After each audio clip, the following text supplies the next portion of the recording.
acontecendo agora que eu queria assistir. Mas eu dei pausa, depois eu vejo, depois eu vejo. Acontece.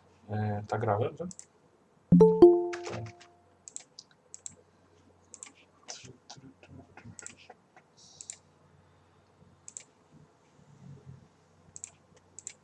Vocês estão vendo minha tela aí?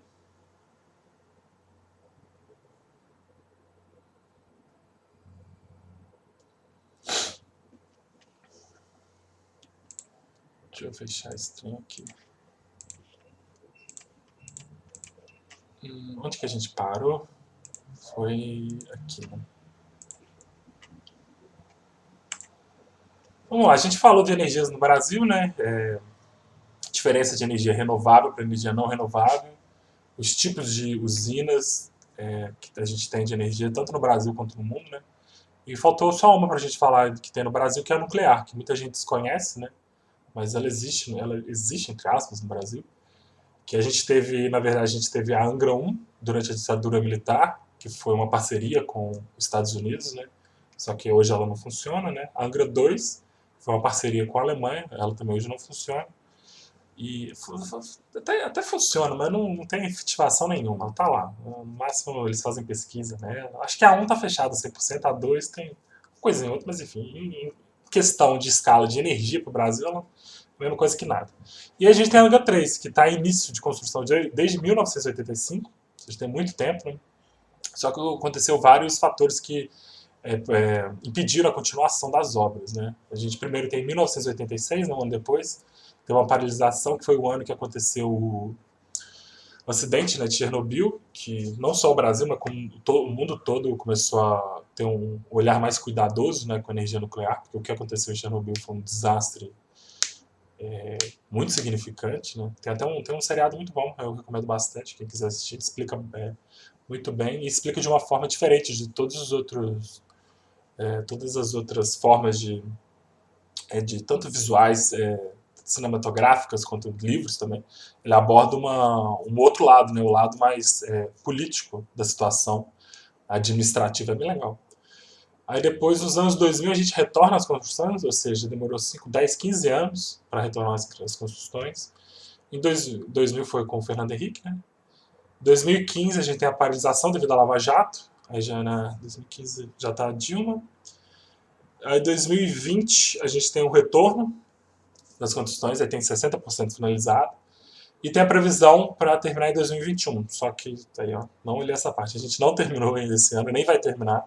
Eu acho que a próxima previsão é 2023, eu acho. Enfim, tá aí. E aqui está escrito só ONU, mas foi uma conferência que a gente teve na ONU, acho que a gente foi em 2020, se não me falha a memória. A gente teve um acordo político lá que é de previsão de construção de 5 novas usinas até 2030. Provavelmente isso não vai acontecer. Não tem nenhum projeto saindo do papel. Na verdade, tem os projetos saindo do papel, mas os projetos não saem do papel, tá certo? E fiquei nessa enrolação. Aí muitas pessoas têm medo, né? Ah, usina nuclear, usina nuclear. A usina nuclear tem seus pontos positivos, seus pontos negativos, assim como qualquer outro tipo de energia. Não tem nenhuma energia que é 100% perfeita. A gente vai falar mais um pouco disso nos próximos slides. O programa que eu uso para gravar minha aula é OBS, acho que chama. OBS Studios, acho que é isso. Esse daqui, ó, tá vendo? OBS Studios. Então, deixa eu ver aqui. E quais são esses pontos, as suas qualidades, seus defeitos, né? Vamos dizer assim. Ela é uma energia limpa, até a produção dela, melhor dizendo, a produção dela é uma produção de energia limpa, porque você não usa nenhum tipo, você não na sua produção você não gera nenhum impacto ambiental, você não polui o meio ambiente. Só que o problema é que após a produção, né, eu não vou saber agora, ela vai gerar muito lixo, o lixo atômico, lixo atômico não, lixo nuclear, lixo tóxico. Ela vai gerar um lixo tóxico em grande quantidade, mas essa quantidade demora um tempo, né? Não é como se todo dia faz um barril de lixo. Ela, depois de alguns anos, ela vai gerar um lixo muito grande. É lógico, depois de algumas décadas, esse lixo ele sempre vai aumentar, porque a gente não consegue despejar esse lixo na natureza. Esse lixo, eu não sei se você já viu aqueles tonéis, né? Com os resíduos tóxicos, né? O lixo da usina nuclear. Ele, em períodos e períodos, eu não vou saber agora de quanto tempo, mas demanda um tempo, não é todo dia que gera, ele vai acabar gerando esses lixos. E esses lixos, no primeiro momento, eles são armazenados direitinho e são colocados. Tem todo o processo de engenharia para poder armazenar esses lixos. E se for seguir da riscas, não gera muito problema. O problema é que se esses lixos acabar vazando, ou que pode muito acontecer também, uma empresa, para ter mais lucros, acaba não fazendo da forma mais ideal possível. E acho que já teve alguns casos nos Estados Unidos que eles injetaram o lixo de maneira inapropriada. Então, esse lixo despejado de maneira inapropriada realmente causa um perigo extremo, né? Ele pode, se você despejar na terra, ele pode acabar chegando nos lençóis freáticos, ou você pode despejar diretamente nos rios ou nos oceanos, e aí sim, isso é um problema grave. Mas, se for feito da maneira correta, não tem nenhum problema. O problema é a acumulação, né? Imagina, daqui a 100 anos, uma usina nuclear funcionando durante 100 anos, você acumulando lixo durante 100 anos. Vai chegar um momento que não tem onde colocar, né? E mesmo que você armazene ele de forma correta, pode acontecer um acidente, pode acontecer uma explosão, não sei, pode ser uma coisa mais extrema, uma guerra, e acaba com uma bomba ali, e aquele lixo vai acabar indo para a natureza. O lixo, ele é diferente do nosso lixo que a gente consegue reciclar, o lixo que a gente tem no nosso dia a dia, que a gente faz em casa, que a gente consegue reciclar, consegue fazer aterro sanitário, consegue queimar, né? Mas queimar também não é muito bom, mas é uma opção. Você queimar o lixo de sua casa não é tão ruim quanto você despejar. Esse lixo das usinas nucleares, ele fica ali. Ele vai existir ali praticamente para sempre. Eu desconheço uma técnica que existe para poder reaproveitar esse lixo. Acho que até hoje a gente não desconhece, acho que nem tem como, na verdade. Mas enfim, ele vai ficar para lá, para sempre. Então esse é o problema, né? É o acúmulo dos resíduos que as usinas nucleares acabam gerando. Somos quantas pessoas? 17. Então, deixa eu vamos continuar. Aí a gente vai falar um pouquinho do Brasil, né? A gente falou da usina nuclear. E vamos falar um pouquinho da hidrelétrica. A hidrelétrica, hoje no Brasil, a gente viu nos slides anteriores, né? Deixa eu até dar uma retomada aqui. Aqui, ó. De matriz elétrica, não confunda, né? Já falei uma vez, falar de novo. Matriz elétrica é diferente de matriz energética. Matriz energética é tudo aquilo que a gente usa para gerar energia. Matriz elétrica é tudo aquilo que a gente utiliza para gerar energia elétrica. Então, a nossa matriz elétrica de hídrica corresponde a 60,8%, ou seja, é a maioria absurda, né? Se não fosse as nossas usinas hidrelétricas, a gente não teria luz, né? Se dependesse dos outros tipos de energia, a gente não ia conseguir ter energia elétrica o suficiente para manter o país, né?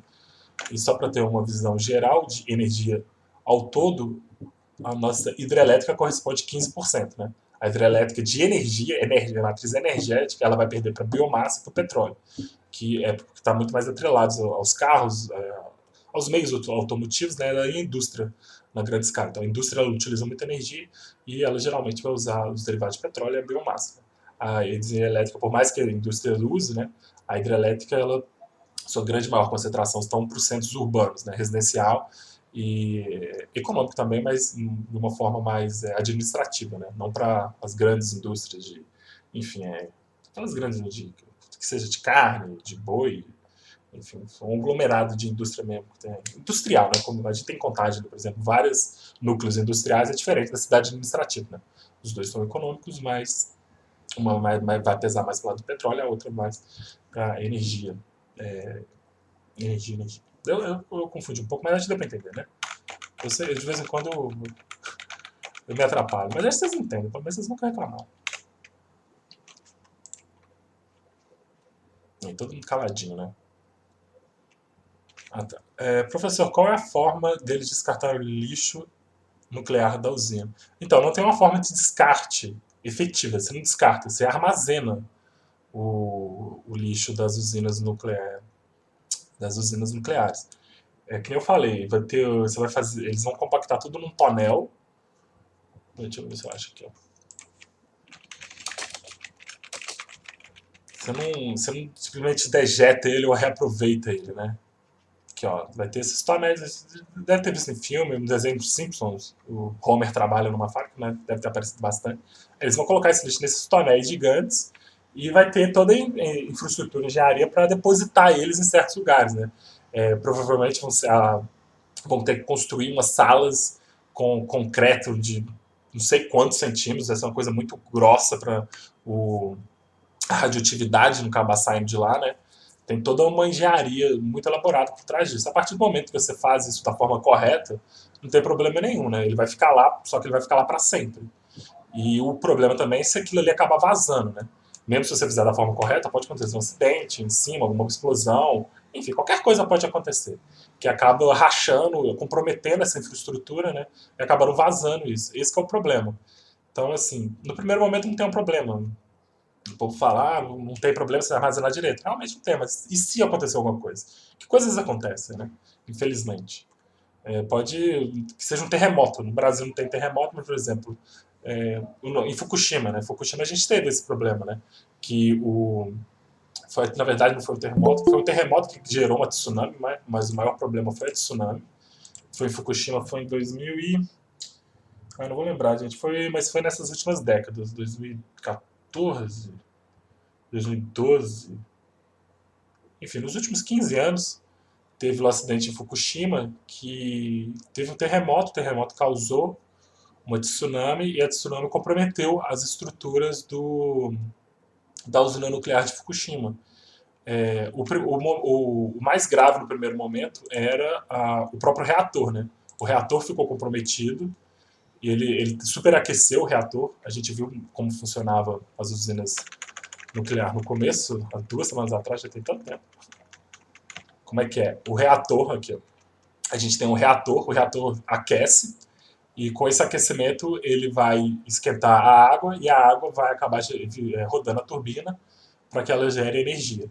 Só que o problema é que esse reator, o que tem aqui é a fusão nuclear que acontece aqui, então são vários átomos, né? São átomos gerados a partir de isso. São vários átomos. Então, se o reator ele superaquece, se você não consegue controlar a temperatura do reator, ele vai acabar explodindo, vai acabar vazando. E se esses átomos saem dele, são átomos radioativos. Então, tem esse problema.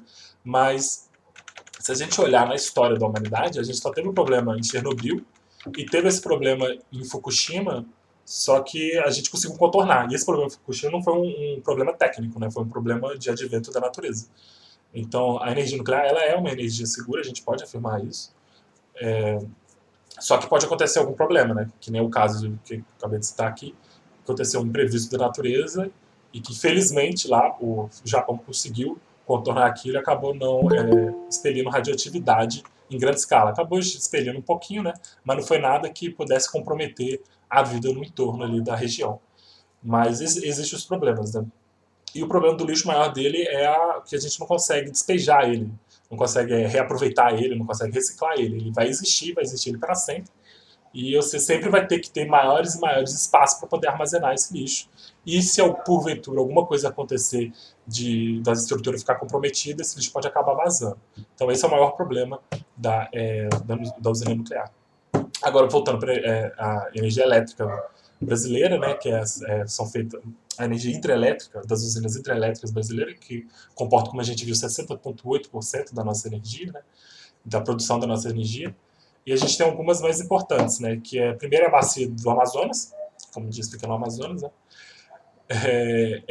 A gente tem algumas usinas no Amazonas, mas ela tem um potencial muito maior do que a gente produz energia hoje.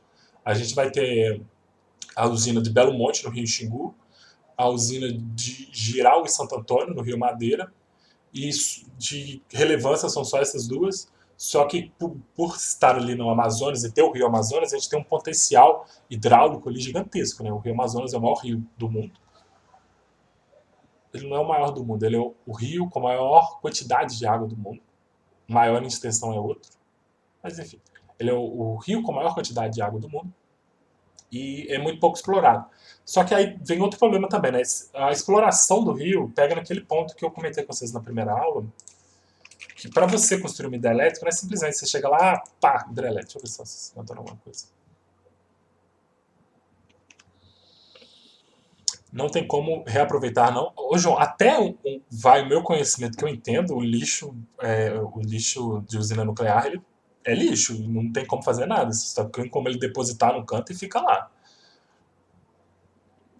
Se isso bater um contra o outro, deve fazer um cabum cabuloso. Não, cabum faz que ele é radioativo, né? Ele não. ele não é explosivo. Explosivo não é uma boa palavra. Ele não é inflamável. Ele não é inflamável, ele não explode.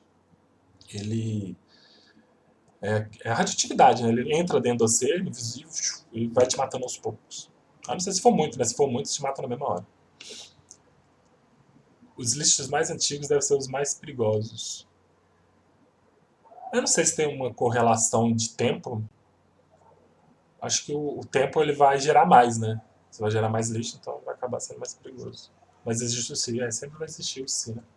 Então, voltando, a hidrelétrica, a gente tem um. Você joga o lixo lá. O problema é se você abrir a infraestrutura lá para tirar o lixo, você já está comprometendo, né? Muita coisa.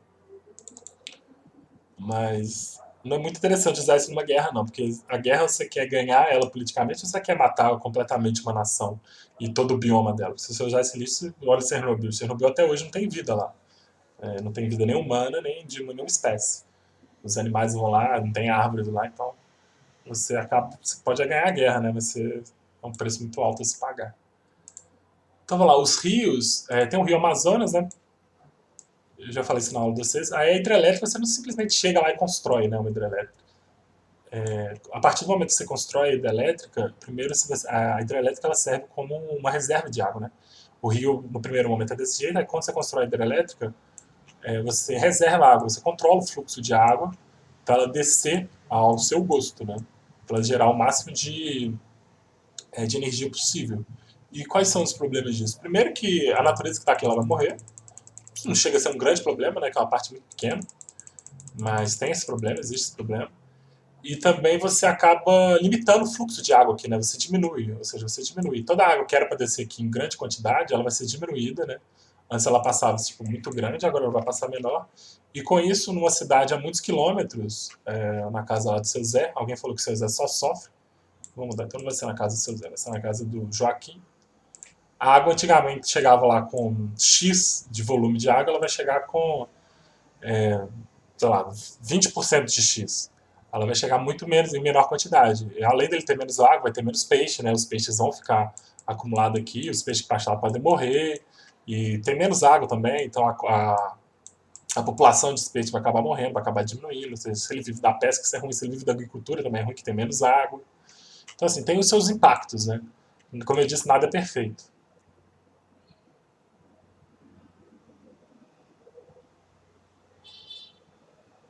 Agora, para aproveitar, eu seja aqui. Então, tem os seus problemas, né? Então, a gente tem esse potencial na Amazônica, mas tem que ser olhado com calma, né? Tem que ver quais são os impactos que vai causar se a gente pôr. Por exemplo, o Rio São Francisco, a transposição do Rio São Francisco, né, a gente vai ver isso nas próximas aulas, teve um grande debate sobre isso, porque a transposição, o rio ele segue um fluxo, né, eles estavam querendo cortar, fazer um caminho para o rio seguir um outro fluxo, né, além dele seguir o fluxo que ele já segue, ele mandar essa água do Rio São Francisco para o norte, principalmente o norte da Bahia. Eles estão fazendo, já tem um tanto, tem uma parte que já está concluída, e só que isso gera um impacto, né? Se você manda um pouco da água para um outro lugar, o primeiro lugar que essa água chegava não vai chegar em grande quantidade, né? Vai ser dividida. Então tem todo que olhar, né? É que a gente tem até alguns exemplos, né?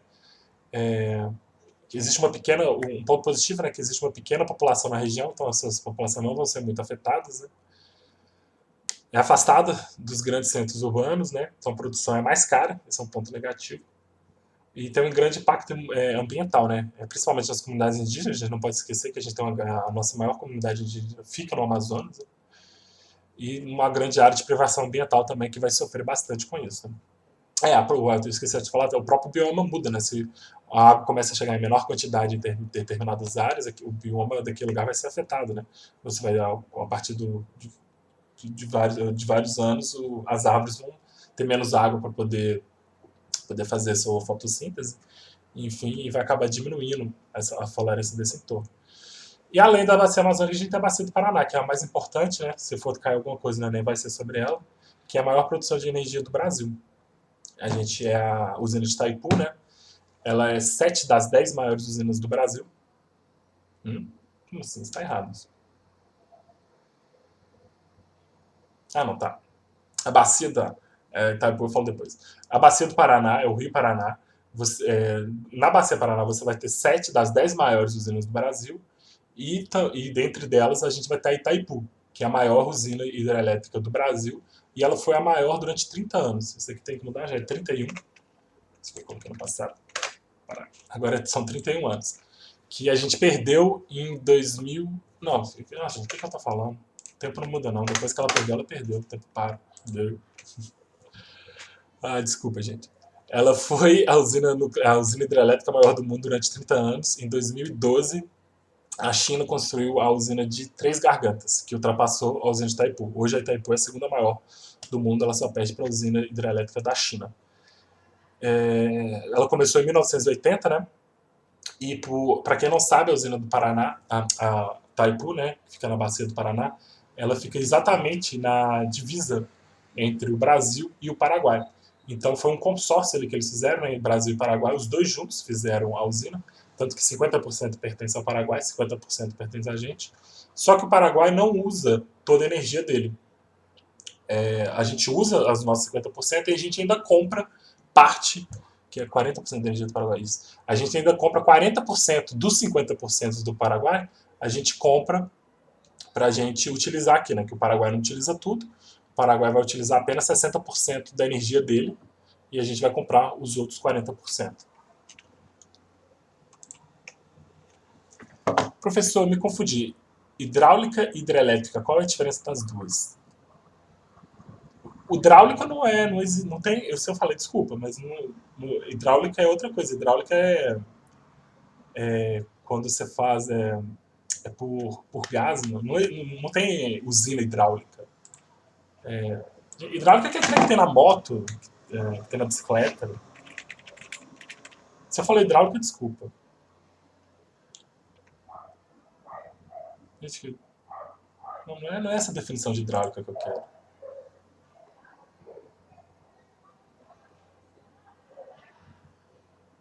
É o comportamento dos fluidos. Não tem na moto, moto na hidráulica? Enfim, não tem energia hidráulica. Hidráulica é outra coisa. Usina hidrelétrica. É a parte da física que dedica a estudar os comportamentos dos fluidos. Olha, você não sabia, eu estou aprendendo. Em movimento e em repouso. É responsável pelo conhecimento das leis que rege o transporte, a convecção de energia, a argumentação e o controle de fluido, agindo sobre suas variáveis. Então tem algum fluido na moto que a gente chama ela de hidráulica. Enfim, hidráulica é outra coisa. Moto, hidráulica é outra coisa. Você pesquisou energia hidráulica, apareceu igual energia hidrelétrica. Gente, se isso existe, desculpa, eu não sabia. Energia hidráulica obtida pelo provimento de proteção gravitacional. Uai, hidráulica e energia elétrica é a mesma coisa? Gente, que vergonha. Não sabia que esse termo era utilizado para energia hidrelétrica. Então é a mesma coisa, né? Então isso aqui é uma usina hidrelétrica. É a mesma coisa. Eu não sabia que usavam isso. Desculpa, de verdade. Tá aqui, ó, energia hidráulica, energia hídrica, hidrelétrica. É, o, isso é porque é energia hidráulica, mas você fala usina hidrelétrica. Enfim, é a mesma coisa, gente. Desculpa. Não sabia dessa informação. Aí, tá vendo? Eu tô aprendendo com vocês também. O que eu faço aqui é tentar passar o máximo de conhecimento possível. Eu vou errar várias vezes. E eu vou pedir desculpa várias vezes por ter errado. Eu não sou o dono da razão, eu não sei de tudo. Eu tô aprendendo com vocês. Então, enfim, vamos continuar, né? Eu falei tudo aqui, fiz. E a gente também tem a biomassa, né? Que é a terceira mais importante do Brasil, né? Que é a energia produzida a partir de elementos químicos, né? A gente pega... No Brasil a gente usa a cana, né? Acho que está escrito aqui. É cana.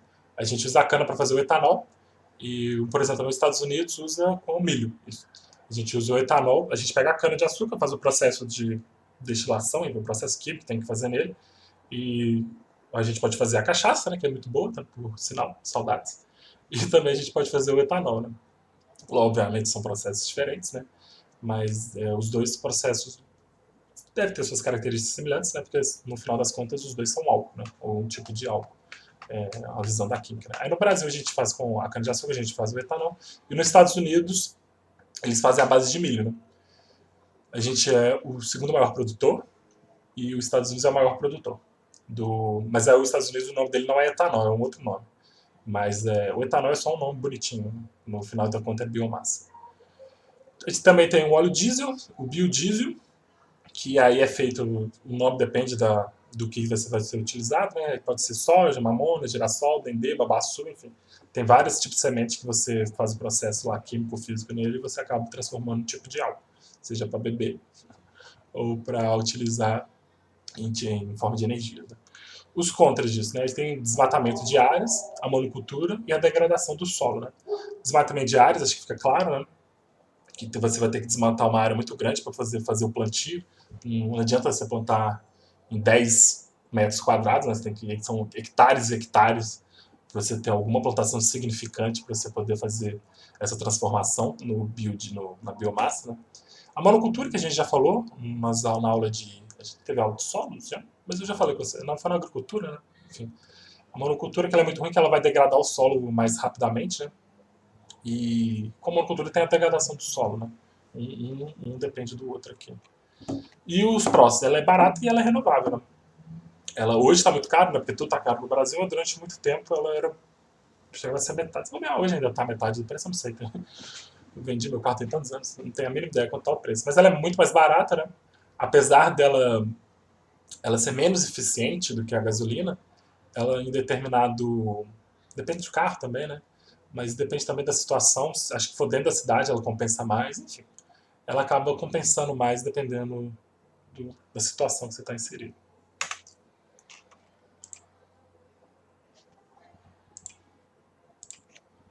Vamos continuar. Vocês estão muito quietinhos, gente. E por fim, as energias baseadas, as energias alternativas, né? A gente tem a eólica, que tem um grande potencial no Nordeste devido aos ventos intensos. A gente tem a solar, que tem um grande potencial em todo o território brasileiro devido à posição latitudinal. Né? A gente lembra, eu falei acho que foi na primeira ou na segunda aula da formação da Terra. Quanto mais próximo da linha do Equador, né? A gente tem até quanto mais próximo da linha do Equador, mais incidente de luz solar, né? Então a gente tem ali no Nordeste e principalmente no norte, né, que está mais próximo ali da linha do Equador, tem um potencial muito grande devido a essa proximidade da linha do Equador, que tem mais incidência de raios solares. Né? A gente tem a maremotriz, que a gente viu aqui também, né? Tem um grande potencial devido à grande fronteira marítima. A nossa costa marítima. Interessante. Se bobear, deve ser a maior. Os Estados Unidos tem dos dois lados, né? A Rússia tem pouco, a China tem pouco. Enfim, se não for a maior, uma das maiores, a gente tem a nossa costa marítima é gigantesca, então a gente tem um potencial muito grande. E a oceânica também, que a gente está em forma, a produção de forma experimental em Pecém do Ceará. Eu vi isso ano passado, eu podia ter dado uma olhada de novo como é que está essa produção lá. Enfim, mas de qualquer forma deve ter evoluído muito. Aí, teve na primeira aula, alguém me questionou.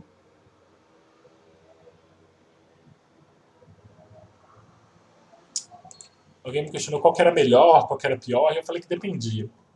Então, teoricamente, minha aula acabaria aqui, mas eu resolvi adicionar algumas coisas para a gente discutir um pouco sobre isso, né? Qual que é melhor, qual que é pior, os impactos, mas discutir um pouco mais aprofundado, né? Eu coloquei aqui alguns dados, né? Eu não vou chegar a ler isso, não, quem quiser ler. Mas é só importante que a usina de Itaipu ela é responsável por 14 gigawatts de produção de energia. Deixa eu ver se tem alguma coisa legal aqui. Ela é responsável por você ser 19% da produção de energia brasileira, ou seja, 14 gigawatts corresponde a 20%, quase 20%, né, da energia brasileira. Aí teve alguém que me perguntou sobre a luz solar, né? E eu falei que tinha vários problemas da luz solar. Isso aqui só para ilustrar, né? Para quem não conhece, essa é a hidrelétrica de Itaipu, muito bonita por sinal. Não sei dizer que lado que fica o quê, né? O Brasil fica de um lado, o Paraguai fica do outro. Qual eu não sei. Mas geralmente essas divisões territoriais são feitas por rio, né? Então provavelmente esse lado aqui é uma coisa, esse outro lado aqui é alguma coisa. Provavelmente. E essa aqui é a hidrelétrica de Três Gargantas, né, na China, que hoje é a maior do mundo. Bem grande a diferença, né? Aí tá, a energia solar. Aqui tá a lista dos principais países, dos países com maior produção de energia solar. Primeiro a gente tem a China, depois o Japão, Alemanha, Estados Unidos e Itália. E a China, vale destacar aqui, né, em 2016 a China adicionou cerca de 27 gigawatts de capacidade solar, mais do que qualquer outro país e cerca de 40% de toda a capacidade solar instalada globalmente neste ano. É bastante. São eles que impulsionam a expansão de energia solar no mundo e tendem a continuar investindo na energia fotovoltaica. A situação do Brasil: o Brasil não figura entre os países líderes em energia solar, mas mostra um grande avanço na utilização dessa forma de geração de energia elétrica. O país destaca-se entre os países desenvolvimentos e especialistas. O país destaca-se entre os países em desenvolvimento e especialistas têm expectativa de que o Brasil esteja entre os 30 maiores geradores ainda em 2018 e entre os 5 primeiros até 2030. Tá escrito errado isso aí, mas deu para entender. É pouco provável que isso aconteça. Tudo que o Brasil promete nunca alcança, né? Felizmente, nossa política é... eu amo política, eu gosto de debater política, eu gosto do Brasil. O Brasil tem muita coisa boa, lógico que tem muita coisa ruim, mas nossa, é de uma lerdeza. Eu vou te contar. Esse entra e sai também, enfim. Discussão por outra aula. Enfim, o ponto é aqui que eu queria falar. Energia solar parece ser lindo, né? Mas olha só. Essa daqui é a maior usina de energia solar do planeta. Olha o tamanho dela. É a empresa estatal chinesa Hu... Eu não sei falar chinês, gente. Mandarim, na verdade. Hujiang Yingyuan Power Development. Developer você fala. Concluiu a construção de uma usina solar de 2,2 gigawatts na região noroeste da China, em uma área desértica da província de Qinghai, provavelmente. Então, olha só, para quem está no celular, não está enxergando direito, dá para ver, né, as placas voltaicas aqui. E lá no fundo, ó, isso tudo aqui, ó, até onde a vista vai, é placa voltaica. Essa daqui é a maior usina solar do planeta. E ela gera 2,2 gigawatts. Ou seja, lembra lá que a nossa Itaipu gera 14. E tudo bem que ela é grande, né? Mas olha o espaço que ela ocupa. Em comparação ao espaço, o território que essa aqui vai ocupar. E gera 2,2. Ou seja, a gente precisa de 6,7, vamos arredondar. 7 vezes maior isso para gerar a mesma quantidade de energia do que a hidrelétrica. Ou seja, é muita coisa. E por que isso ocorre? Por vários motivos, mas o principal é que, por mais que esteja em desenvolvimento a tecnologia, ainda é muito recente. É, o ser humano começou a implementar mesmo essa técnica de utilização, acho que na década de 80. E mesmo assim estava em fase experimental, era um lugarzinho ou outro que fazia.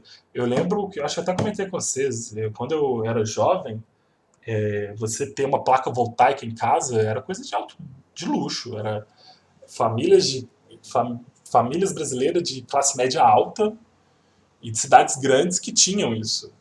E colocava só para aquecer o chuveiro. Era só para você não pagar a energia elétrica do seu chuveiro. E era só para isso, não para mais nada, não acendia uma luz. E era caríssimo. Hoje em dia está muito mais barato.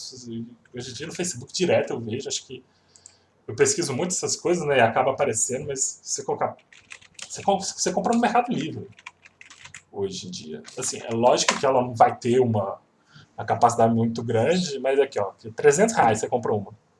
Vai ser o suficiente, provavelmente, para aquecer o seu chuveiro. Mas dá para comprar. Mesmo uma pessoa que ganha um salário mínimo, tudo bem que vai fazer falta os R$ 300, mas vamos combinar que dá para comprar. Se ele quiser comprar, ele compra. Não é igual antigamente que o negócio custava R$ 15.000. Tô chutando o número, mas é uma coisa absurda.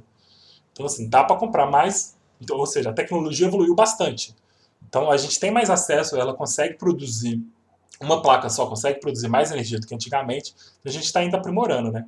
Então a gente tem esse problema que é uma área gigantesca e olha só que bonitinho que eu achei. Isso aqui é na China também. O chinês está em outro mundo, né? E são empresas estatais, né? Não é uma empresa privada que poderia construir isso para gerar marketing. É uma empresa estatal que por algum motivo fez a forma de ursos nas placas voltaicas. Uma panda, né? Uma panda é um urso também. Tem um pandinho aqui, parece que tem um outro aqui. Eu achei uma gracinha. E tem um grande outro problema, né? Olha só essa aqui, por exemplo. A gente não tem a escala aqui, né, para saber mais ou menos, mas é uma área muito grande que está ocupando. E vocês estão muito quietinhos, gente. Eu vou ver se alguém consegue meditar. Deixa eu só ver aqui. Meu Deus, agora só porque eu falei, vocês falaram demais. É por isso que os habitantes da China estão sem lugar para morar direito. Na verdade, o problema de moradia na China é outro. Mas não é para eles não é um problema. A gente que tem a nossa visão aqui, diferente deles. Teve um caso muito legal que foi. Teve o.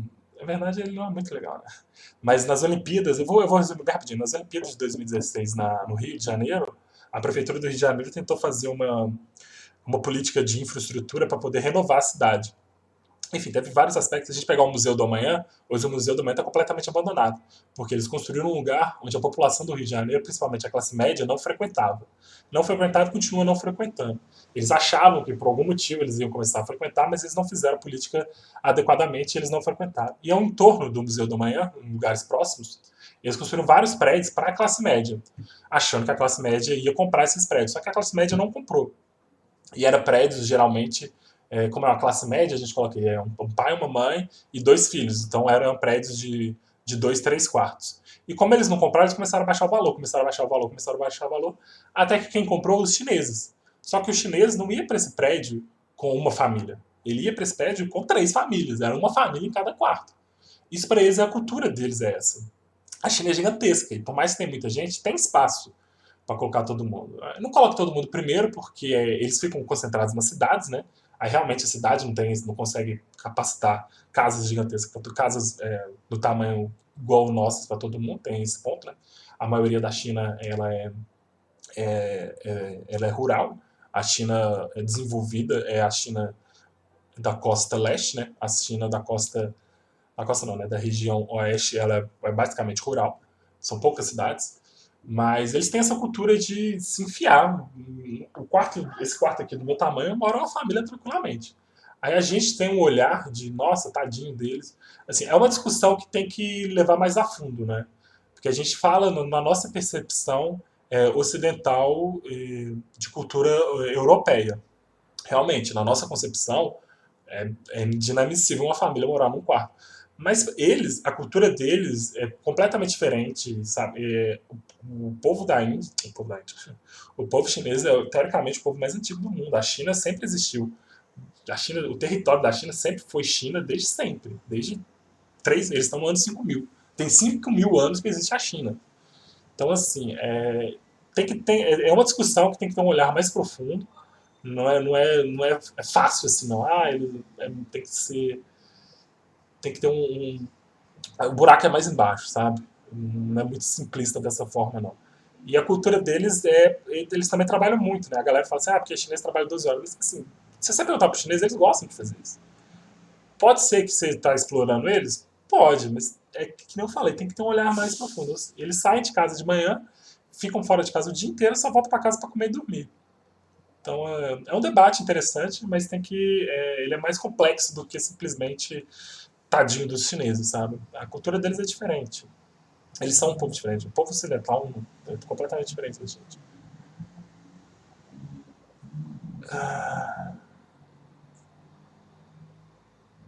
Que diferença? Já tem hidrelétrica lá gigantesca. Aí eles migraram para cá. Eles migraram para cá mais por situações econômicas. Até porque eles chegam aqui, eles lotam. Aqui no Belo Horizonte, por exemplo, no prédio de JK tem muita família chinesa. Em um prédio de JK que mora uma família, eles colocam duas famílias. Ou seja, se isso fosse um problema para o povo chinês que vem para cá, eles ganham muito dinheiro. Não ganham dinheiro, assim, não são milionários, mas eles têm uma condições de vida muito boa. Por causa que enfim, por vários motivos. Se eles quisessem, eles compravam dois apartamentos. Eles não. Esse ponto também, né? Aí virou um bairro chinês. Não, é só o prédio. Virou um prédio chinês. O prédio só tem chinês naquele prédio lá no Rio de Janeiro. Depois na próxima, eu vou procurar mais direitinho, eu vou mostrar pra vocês. É engraçadíssimo. Parece meio que no nossa visão, parece meio que uma favela, né? Que eles tacam fio pra tudo que é lado pra estender roupa, porque não tem espaço dentro do apartamento. É engraçado, mas pra eles estão. Gente, eles estão super felizes. Você pode perguntar pra eles. Eles estão acostumados. Aí eles vêm pra cá com 8 a 10 horas de trabalho e ainda não tem ninguém fazendo pressão neles. E que eles vivem felizes. Sim, gente, vai no Iapoc quando acabar a pandemia, tá, gente? Pelo amor de Deus. Os chineses estão rindo, né? Eles estão felizes demais. Nossa, eles adoram o Brasil. Eles vêm pra cá e ficam uma felicidade. Eles trabalham só 8 horas, a vida deles era trabalhar 12. E se dependesse deles, trabalhavam 12 aqui também. E mora todo mundo num quarto que era pra uma família pagar, paga 4 famílias, então sobra mais dinheiro ainda. Eles estão rindo um pouco. Enfim, aí eu vou mandar um desafio pra vocês aqui rapidinho. A gente tem tempo, não tem? Tem bastante tempo. Eu falei alguns problemas, né, que pode... Eu falei, na verdade, um problema maior, que é dois, né, a tecnologia ainda é muito recente, e o espaço que ocupa. Mas tem um problema que é o maior, que assim, e é muito fácil de perceber, mas quase ninguém percebe. Quem consegue falar qual que é? Eu vou dar algumas dicas, né? Olha só, para você ter uma energia solar, a construção dela tem que ser numa área aberta, né? Não pode ser numa área de mata, senão vai dar sombra. Então tem que ser uma área completamente limpa, desértica, né? Seria ideal. Por exemplo, essa aqui me aparenta ser, não dá para cravar com tudo, mas é uma área desértica. Por mais que esteja do lado do rio, deserto não significa que não tem água. É outra concepção, mas enfim. É uma área que tem bastante areia e que tem e que não tem nenhum tipo de vegetação no entorno, né? Então o que, que isso poderia causar? Qual é um problema muito grande? A placa voltaica ela tem que estar ali direcionada para o sol e bater a luz diretamente. Alguém consegue identificar um problema que poderia ter? Sim, existe perda de energia, mas esse não é um problema. A perda de energia vai ter na hidrelétrica também se tiver menos chuvas. Se você conseguir administrar direitinho. Não vem passar por cima, pode ser também. Você teria que construir uma região, além de ser uma região limpa, você teria também construir uma região com um pouco umidade, né? Que acaba gerando pouca nuvens, ou com pouca influência. A gente vai ver na próxima aula, né, de clima, pouca influência dos ventos, para não trazer nuvens de outras regiões. Mas isso tudo, se você fizer administradamente direitinho, também dá pra fazer. Um outro problema é que é muito óbvio e ninguém. É assim, ninguém consegue pensar. Ela é muito óbvio. Desmatamento pode existir, mas eu estou falando uma área que já não existe nada. Uma área desértica, por exemplo. Já não tem nenhum tipo de mata ali, você constrói. O tempo ficar nublado, então, que nem eu falei, se você fizer uma estratégia direitinho, você consegue colocar num lugar. Vai acabar eventualmente tendo uma nuvem ou outra, mas é só você construir um lugar que tem uma menor incidência de nuvens. Ninguém consegue acertar. Eu mesmo também, quando me fizeram essa pergunta, eu não acertei. Eu mesmo parece que eu sei de tudo, né? Mas enfim, não foi isso que eu quis dizer. É que é limpeza. Se você coloca. Lembra que eu falei na aula teve uma aula que eu falei sobre a expansão do deserto do Saara, que a expansão é devida à falta de mata, né? Quando você não tem mata, a árvore ela tem uma infinidade de utilidades, né? Mas uma das utilidades dela é impedir a erosão, né? A erosão, a gente estudou isso já, a erosão nada mais é do que o transporte de sedimentos de uma área para outra.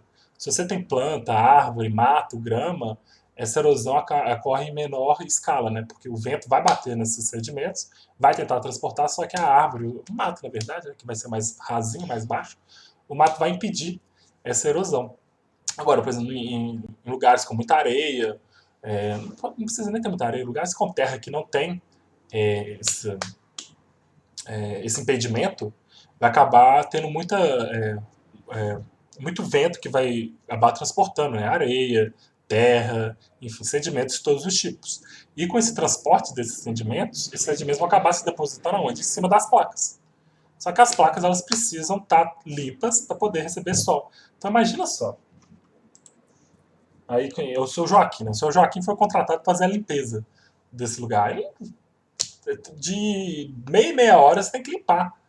Lógico, deve existir algum processo de colocar algum esguicho d'água em cada placa ali para poder limpar, mas mesmo assim tem que dar uma olhada, ver o que está acontecendo.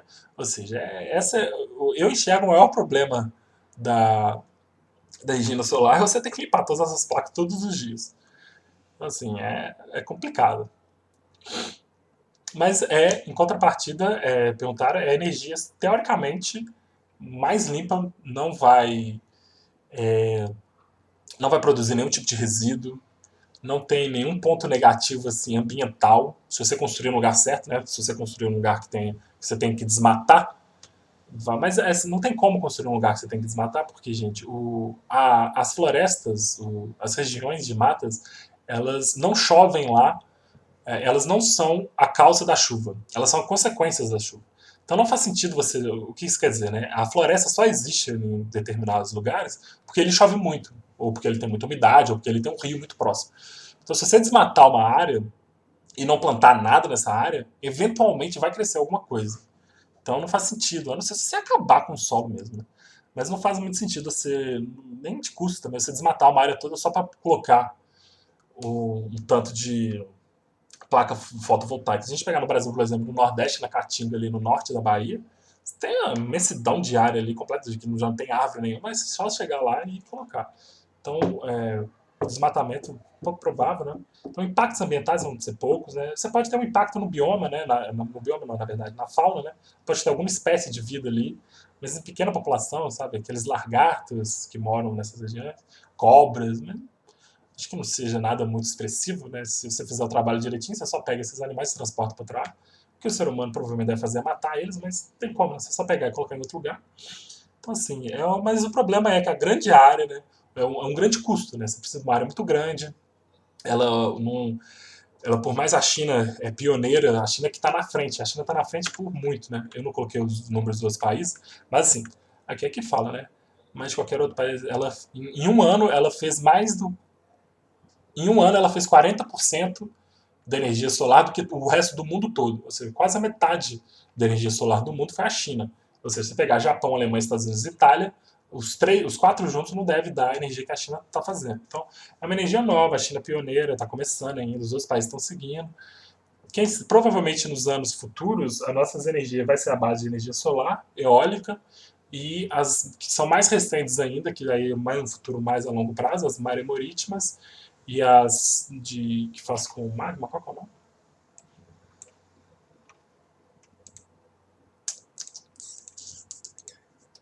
Eu falei com vocês, elas não falam aí.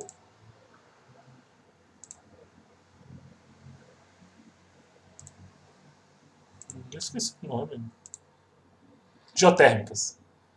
As que vão ser o futuro próximo vão ser a eólica solar, porque por mais que ainda é uma tecnologia nova, ela está bem avançada, então coloquei uns 50 anos, com certeza a energia do mundo todo vai ser gerada por essas duas. E aí essas duas que são mais recentes ainda, aí já é coisa de 2 décadas só, enquanto a eólica solar é coisa de 50 anos, essas aqui são de 10 a 20 anos, que a gente está em fase experimental ainda, tanto que eu desconheço alguma usina que gere energia para alguma cidade, por mais que a eólica e a solar ainda são muito recentes, existem.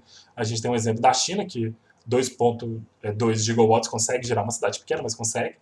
E aí tem também a eólica, eu não falei, mas tem nos Estados Unidos tem a maior, chama Horse alguma coisa. Ela é capaz de suprimir também uma cidade de porte médio. Então, assim, elas já estão mais lá à frente. Essas duas aqui, tanto a geotérmica como a mareotriz, eu desconheço alguma cidade que essas usinas produzem energia para essas cidades, mas elas estão em desenvolvimento, então provavelmente um futuro aí de 50, 100 anos, essas duas aí vão estar implantadas. Pode ser menos também, pode ser, eu posso me quebrar a cara, mas é um futuro próximo, mas não tão próximo quanto a eólica solar, que eu quero dizer. Entenderam, gente? Falei demais. Vamos lá, perguntas. O tempo ficar nublado, aquecimento muito grande da área. Ah, mas se você fazer essa. Você vai plantar isso numa área desértica, uma área que não tenha. Não precisa nem ser deserto, uma área que não tenha uma população ali, então não tem muito risco você aquecer a área, não. Ela até aquece, né? Porque acaba ou não, a luz acaba sendo refletida um pouco, então a temperatura daquela região realmente vai aumentar, mas não impacta tanto assim, não. Aí, ó, o João. Ah, tá, depois ele falou depois. É a poeira com a lápis. Ela vai funcionar com uma menor efetividade, né? Provavelmente é o Joaquim que limpa, né?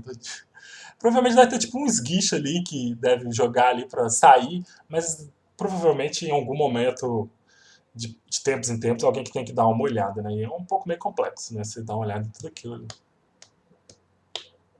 Então é isso, gente. Aí eu vou fechar, encerrar minha aula.